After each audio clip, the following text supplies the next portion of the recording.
Dear friends, మనం ఒక avocado plantation దగ్గర ఉన్నామండి. అవి వచ్చేసి తెలంగాణ హైదరాబాద్ దగ్గర తుక్కుగూడ సెంటర్ నుంచి కందుకూరుకి వెళ్ళే రోడ్డు, అంటే శ్రీశైలం బైపాస్ రోడ్డు. అక్కడ దెబ్బగూడ అనే ఒక ఊరు ఉంది. ఆ ఊరిలోనే ఒక రైతు పండించుకుంటున్నారు. ఇది వచ్చేసరికి 3 సంవత్సరాల 6 నెలలు. ఆల్రెడీ ఒక కాపు కూడా కటింగ్ అయ్యింది. అంటే ఇలా వస్తుంది. మంది కూడా ఇనుకొండలో వేసిన వెంచర్ కూడా ఇలానే వస్తుంది. ఎవరు కూడా ఆలోచించొద్దండి. చాలా బాగుంది. మేము లైవ్లో చూడటానికని వచ్చాము. మేమే తీసాము ఈ వీడియో.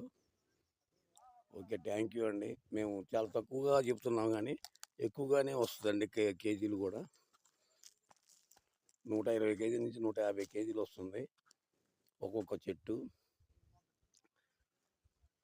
ఓకే, థ్యాంక్ యూ అండి. Thank you.